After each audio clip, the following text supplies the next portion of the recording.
Kevin, this is a huge, mammoth-sized blockbuster trade that just went down within the last hour. The Dallas Cowboys are trading Micah Parsons, a four-time Pro Bowl selection who's had over 12 sacks in each of his first four seasons, to the Green Bay Packers in exchange for 2 first-round draft picks and defensive tackle Kenny Clark. The deal has been made. Micah Parsons is being paid in Green Bay. It's official.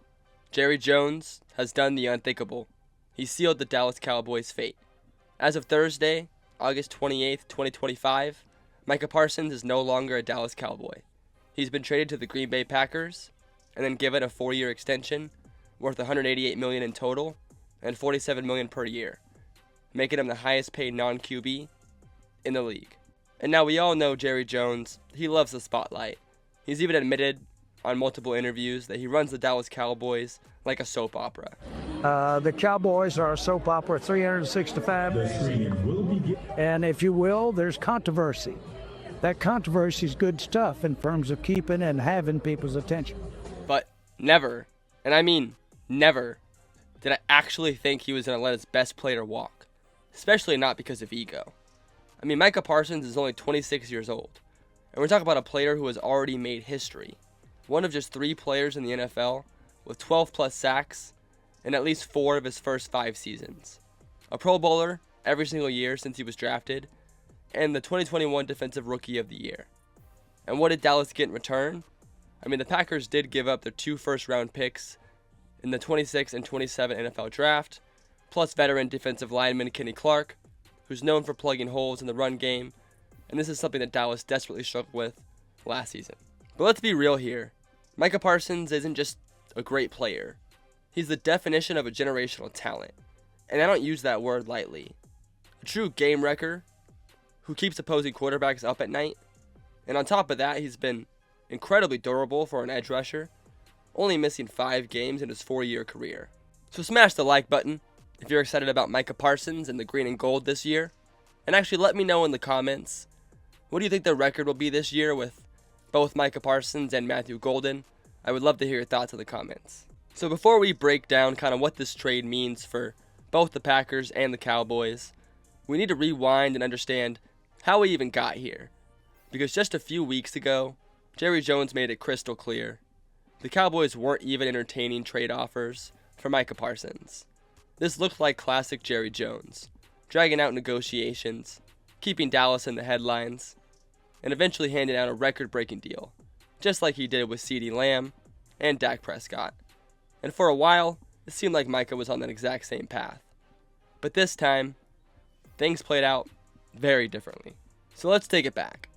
After the 2024 season, Jerry Jones and Micah Parsons had a private sit-down conversation, and this discussion was around a monster 5-year deal worth $40.5 million per year and a total of $202.5 million. A contract that would have made Parsons the highest paid non-quarterback in NFL history. And here's really where the miscommunication starts, as Micah Parsons' agent, David Mulligetta, was not a part of this meeting. So Jerry walked away thinking this deal was sealed with a handshake. And meanwhile, Parsons was on a whole nother page. He thought this was just a starting point, and that Jerry and Mulligetta would have to hammer out the rest of the details at a later time. So Jerry Jones, thinking this is a done deal, sends the contract to Mulligetta. And this is what he allegedly gets back from Mulligetta, according to Jerry Jones. When we wanted to send the details to the agent told us to stick it up our ass. Mike and I talked, and then we were going to send it over to the agent. And we had our agreements on term, amount, guarantees, everything. We were going to send it over to the agent. And the agent said, don't bother because we've got all that to negotiate. Well, I'd already negotiated. I'd already moved off my mark on several areas. And now Mulligetta does have a reputation around the league. He's one of the more aggressive agents out there, and he's known for leveraging holdouts and player power moves. He's represented stars like Deshaun Watson and Jesse Bates, Michael Thompson, and Jalen Ramsey as well, all of whom used similar tactics to land massive contracts. And from there, things only got worse. Jerry publicly questioned Parsons' durability, claiming he missed 6 games last year, when in reality, he only missed 4. And outside of his rookie season, where he sat out for 1 game, Micah has been one of the most durable and consistent pass rushers in all of football. And that kind of reliability at such a brutal position is rare and hard to find. But what really makes this trade bizarre for me is just how much gray area surrounds it. I mean, let's start off with Jerry Jones, right?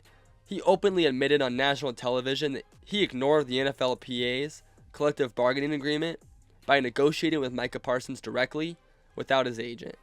That alone is wild. But what's even stranger is the total lack of clarity and consistency in reporting from both sides of this deal. To me, it feels like there's more going on here beneath the surface. If we take a closer look at Parsons' agent, David Mulugheta, he just happens to represent none other than Jordan Love, the Packers' starting quarterback, and more importantly, his highest paid client. That can't just be a coincidence. In fact, there are multiple clips of Love openly recruiting Parsons to Green Bay. And if you watch these moments closely, you'll notice Parsons hesitating, even saying, "I'm a for-lifer, man." How you feel about that? What would your take be on coming to Green Bay, man? Oh, it's too many Cowboy fans in the audience. There's too many Cowboy fans. My fault. All right, listen. My fault. I'm in one of them Drewski 360 deals. You feel me? I'm a for lifer. I like that. I can't go nowhere. I like that. Man, Jerry Jones, we done talked. You know, that's my dog. Because all the way up until the actual trade, everything suggested Parsons truly wanted to stay in Dallas. His trade request seemed like nothing more than a classic leverage move to secure the biggest deal possible. And with guys like TJ Watt and Myles Garrett resetting the market, both well into their 30s, making over $40 million per year, Parsons, at just 26 years old, was in line to command anywhere from $42 to $45 million annually, no matter where he played. So what I think really happened here, I think it's a mix of Jerry Jones' ego and Mulugheta's own agenda. Honestly, if Parsons had gone without an official agent, like Lamar Jackson or Kyler Murray once did, I believe Jerry and Micah would have hammered out an extension much quicker and cleaner. Deep down, I think Parsons wanted to remain in Dallas. You could even see it in his introductory interview with the Packers, where he admits he never thought he'd actually be traded. Like, even me, like many of us, I never thought I'd be traded, But, that's the harsh reality. But, me and Jordan, we're super close, I would say. Obviously, having the same agent.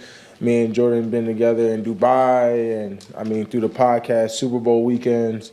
I got kids, I got, a house, I got family that all moved down for me. And it's a change, right? And I had to sit down and talk to my family about this potential opportunity. And if you ask me, I think Mulugheta sold Parsons on the idea that, hey man, don't worry, this is all just a part of the process. If you hold out, request a trade, and eventually Dallas will cave. All while behind the scenes, Mulugheta kept Green Bay in the loop as far as contract negotiations and what Micah Parsons wanted, all while pushing Jerry's buttons. They really played Jerry in this situation and pulled off a massive win, not only for just Micah, but also for his highest paid client in Jordan Love. As far as the Packers go, they are without question the biggest winners of this blockbuster trade. Micah Parsons himself dropped a live reaction video at his house, and let's just say, this man looks hyped and ready to go for the green and gold.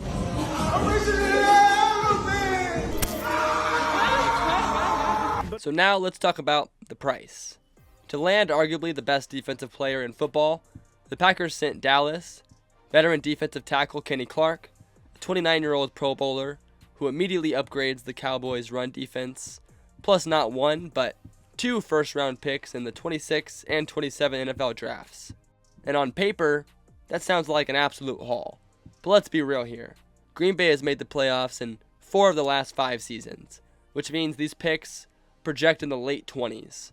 In other words, they're closer to high-end second-rounders than true premium selections in the top of the first round. Now, the contract. This is where things get interesting. With Jordan Love and Micah Parsons locked in, the Packers now have the most expensive QB edge rusher duo in NFL history, averaging a combined $102 million per year. That even tops Burrow and Chase in Cincinnati by over $6 million. Give me your fucking money! And the real challenge comes in 2028, when Love's $75 million cap hit collides with Parsons' $64 million plus hit. For now, though, the deal is structured intelligently. Parsons' early cap hits are softened by spreading out those huge option bonuses throughout the contract. And although Green Bay did eat some dead cap, moving on from Kenny Clark, and yes, they did give up their first rounders for the next 2 years, but with the salary cap climbing every season and restructures being evident down the line, this is definitely manageable for the Green Bay Packers moving forward. Bottom line here, the Packers are all in. They've planted the flag around Jordan Love and are now going hunting for the Lombardi Trophy. And Vegas has noticed. Green Bay Super Bowl odds jumped from plus 2,000 before the trade to plus 1,200 after the trade. And that there is the Micah Parsons effect. And Dallas Cowboy fans are rightfully furious with how this has played out. I mean, this trade was so wild that even Madden CPU wouldn't approve it. But here's the reality. The Cowboys defense was a disaster last season. They ranked 28th in total defense, giving up a jaw-dropping 355 yards per game. And against the pass, they were middle of the pack at 17th, allowing 218 yards per game through the air. But against the run, they were atrocious, third worst in the NFL, and that was with Micah Parsons on the field for the majority of the year. So getting Kenny Clark, a proven veteran and 3-time Pro Bowler, to anchor the interior of this defensive line, he has been one of the better run stoppers in the league throughout his career. But let's be real here, his production against the run has slipped over the past few years. He has not posted a PFFF run defense grade above 62 in the last 4 seasons. So if Dallas is going to get value here, they'll need to squeeze every bit of production left out of Clark. So the reasoning behind this trade becomes much clearer from the Cowboys' perspective when you look at the Vegas odds. Before the trade, the Cowboys sat at plus 5,000 to win the Super Bowl. And after trading Parsons, they slipped to plus 6,000, which means, even with Parsons, Vegas never considered the Cowboys actual contenders, especially in the NFC East, which now includes the reigning Super Bowl champs and the surging Washington Commanders. And then there's the elephant in the room, the salary cap. Dallas is in a brutal spot because back in 2024, Dak Prescott signed a massive deal worth $55 million per year, eating up a jaw-dropping 21.5% of the cap. For context, no team in NFL history has ever won a Super Bowl while paying a single player more than 13% of the cap. Then you add in CeeDee Lamb's $34 million per year, which takes up another 12%. And the math doesn't lie. If Dallas gave Parsons the extension he was asking for, they would have locked up over 50% of their cap in just 3 players. And no matter how talented those players are, you simply can't build the depth required to win in today's NFL. I mean, just look at the Bengals, for example. They've committed 44% of their cap to Burrow, Chase, and T. Higgins. And they're still waiting on their first Lombardi Trophy. So this trade ends up being about survival for Dallas. They're able to free up some desperately needed space to patch some roster holes from last year. They'll still need to add depth along the defensive line, obviously behind Kenny Clark, and they need to find a new pass rusher through free agency or the draft to replace Parsons. Running back is another glaring hole for them. They did spend a 5th-round pick on Jaden Blue this year. We will have to see if he can step up and be the long-term replacement for Javonte Williams. And obviously they got those 2 first-round picks from Green Bay in this trade, and although they'll most likely be in the 20s, the Cowboys are historically great drafters, so I am confident they will hit on both of these picks, and the 26 and 27 classes are both looking very loaded on both sides of the ball. Bottom line for Dallas, I mean, this move isn't flashy, right? It isn't fun, and the Cowboys fans absolutely hate it, but given their cap situation and roster holes, it might be the only logical decision Jerry Jones can make. Still, the optics are brutal, and you can bet Dallas fans are letting Jerry know about it right now. My pleasure to introduce you to the Dallas Cowboys' newest player. Well, great to have you, and we're going to step up and do. Back in '82, I used to be able to throw a pigskin a quarter mile. Are you serious? I'm dead serious. How much you want to make a bet I can throw a football over the mountains? Yeah. At the end of the day, this trade will go down as one of the most shocking moves in NFL history. The Packers land a generational pass rusher in Micah Parsons, instantly boosting their Super Bowl chances and planting their flag around Jordan Love. Meanwhile, the Cowboys walk away with 2 late first-round picks, Kenny Clark, and a whole lot of question marks. For Green Bay, it's a win-now gamble. For Dallas, it's damage control and cap survival. But one thing is certain, Jerry Jones just let his best player walk, and the ripple effects will be felt across the NFL for years to come. But I think that wraps up this video, so thanks so much for watching. If you made it to the end, please smash the like button and subscribe for more football content just like this. But the Red Zone guy is signing out.